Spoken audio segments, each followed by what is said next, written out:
स्वर्ग का हकदार कौन? मरने के बाद स्वर्ग के द्वार पर 4 व्यक्ति खड़े थे। इन 4 व्यक्तियों में पहला राजा था, दूसरा एक बिजनेसमैन था, तीसरा पंडित था और चौथा एक मजदूर था। किसी को भी यह पता नहीं था कि कौन स्वर्ग के अंदर प्रवेश कर पाएगा और कौन वहीं से वापस लौटा दिया जाएगा। सब स्वर्ग का दरवाजा खुलने की राह देख रहे थे और आपस में बातें कर रहे थे। जैसे कि राजा को मरने से पहले से ही आदत थी, उसने अपनी बात सबसे पहले बताई। राजा ने कहा, मैं बहुत प्रख्यात राजा हूँ, मैंने धरती पर अपना बहुत नाम कमाया है, इसलिए पूरी संभावना है कि मैं ही स्वर्ग में जाऊंगा। फिर व्यापारी ने अपनी बात सामने रखी, वह बोला, मैंने धरती पर खूब धन कमाया और उस धन से मैंने सैकड़ों लोगों की मदद की, इसलिए मैं ही स्वर्ग का हकदार हूँ। अब बारी थी पंडित की, तो पंडित ने मुंह खोला और सबको यह कहा, चाहे तुम जो सोच लो, लेकिन यह बात तो तय है कि स्वर्ग के दरवाजे खुलेंगे तो मेरे लिए ही।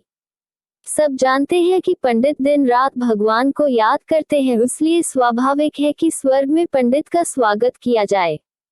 जब सब ने अपना अपना पक्ष रख दिया, तब सबकी नजर उस मजदूर पर थी जो चुपचाप अपनी नजरें नीचे झुकाए बिना कुछ बोले वहीं पर खड़ा रहा। स्वर्ग का दरवाजा खुला और वहां पर एक देवदूत आकर खड़ा हो गया। देवदूत के हाथों में एक पुस्तक थी जिसमें इन सभी के कर्मों के बारे में लिखा हुआ था। देवदूत ने सबसे पहले राजा को अपने पास बुलाया और उसको पूछा, तुम बताओ, तुमने अपने जीवन में क्या क्या अच्छे कर्म किए हैं? मैं उन्हें इस पुस्तक में देखकर फैसला करूंगा कि तुम्हें अंदर आने देना है या नहीं। राजा ने कहा, मेरा राज्य जितना बड़ा था उतना ही समृद्ध था और मेरी राज्य के सभी लोग खुशहाल थे। सभी बड़े आनंद से रहते थे, मैंने उन्हें कभी भी किसी भी चीज की कमी नहीं होने दी। यही मेरे अच्छे कर्म है। देवदूत ने अपने पुस्तक में देखा और देखने के बाद राजा से कहा, तुम सच बोलते हो, तुमने अपने राज्य की प्रजा को बहुत सुखी रखा था, लेकिन तुमने अपने राज्य की सीमा बढ़ाने के लिए जितने युद्ध किए थे, उन युद्ध की वजह से हजारों सैनिकों ने अपनी जान गंवा दी थी। उन हजारों सैनिकों के परिवार के दुख का कारण तुम बने थे, इसलिए तुम स्वर्ग में नहीं आ सकते। अब बारी थी व्यापारी की। व्यापारी से जब देवदूत ने पूछा कि तुम्हारे अच्छे कर्म क्या है, तब व्यापारी ने उससे कहा, मैंने सैकड़ों लोगों को खाना खिलाया है, कई आश्रमों में दान किया है, कई निराश्रित लोगों के लिए घर बना कर दिया है, यह मेरे अच्छे कर्म है। देवदूत ने फिर से अपने पुस्तक में ध्यान से देखा और देखने के बाद व्यापारी से कहा, तुम्हारा कहना भी ठीक है कि तुमने बहुत दान धर्म किया है, लेकिन यह दान धर्म तुमने जिन पैसों से किया है, उन पैसों को कमाने के लिए तुमने न जाने कितने झूठ बोले हैं, कितनी हेरा फेरी की है और कितनी मिलावटें की है, इसलिए तुम भी स्वर्ग में नहीं आ सकते।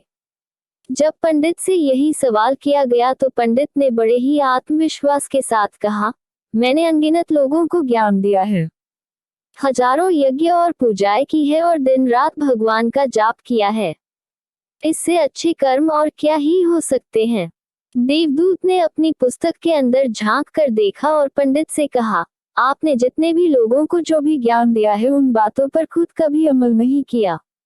आपने यज्ञ, पूजा या भगवान का नाम निस्वार्थ भाव से कभी नहीं लिया, इसलिए आपका भी स्वर्ग में आना प्रतिबंधित है। मजदूर यह सब देखकर हैरान था। वह अब तक जिन्हें महान समझता आ रहा था, उनकी व्याख्या स्वर्ग के दरवाजे पर आकर बदल गई थी। धरती पर जिन कामों को अच्छा समझा जाता है, उनका यहाँ पर कोई मूल्य नहीं था। यमदूत ने जब इस मजदूर को अपने पास बुलाया और इससे पहले कि वह उससे उसके अच्छे कर्मों के बारे में पूछता, मजदूर बोल पड़ा, प्रभु, मैं जानता हूँ कि मैं भी स्वर्ग में आने के लायक नहीं हूँ, लेकिन मैं फिर भी एक बार बाहर से ही स्वर्ग को झांक कर देखना चाहता हूँ, बस इससे ज्यादा मेरी कोई इच्छा है ही नहीं, क्योंकि ऐसी इच्छा पालने के लिए मैंने जीवन में कुछ भी नहीं किया है। मैं पूरा दिन मेहनत करता और जो भी पैसे कमाता उन्हें अपने परिवार के पालन पोषण में खर्च कर देता, इसलिए दान धर्म के लिए कुछ बचता ही नहीं।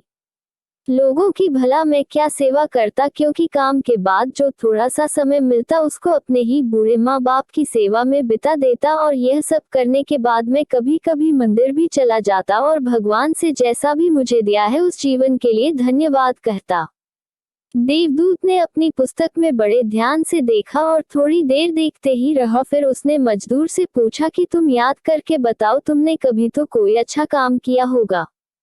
मजदूर ने थोड़ी देर सोचने के बाद बोला, हाँ मुझे थोड़ा थोड़ा याद है। एक बार मैं बहुत भूखा था और मैं खाना ही खाने बैठा था कि एक बहुत ही कमजोर कुत्ता जो ठीक से चल भी नहीं पा रहा था, वह मेरे पास आ गया और मेरे खाने को देखने लगा। तब मैंने अपनी रोटी उसे खिला दी थी और उस दिन मैं खुद भूखा सोया था। मजदूर की बात सुनने के बाद देवदूत मुस्कुराया और मजदूर को बड़े सम्मान से स्वर्ग के अंदर लेकर गया। दोस्तों, अच्छे कर्म लोभ, मोह, माया इन सब भाव में आकर नहीं किए जाते और ना ही उन्हें अच्छे कर्मों की श्रेणी में गिना जाता है। निस्वार्थ भाव से किया गया एक ही अच्छा कर्म भी आपके जीवन के सारे पाप धोने की शक्ति रखता है। इसलिए जब भी मौका मिले निस्वार्थ भाव से और अच्छे मन से अच्छे कर्म किया करें।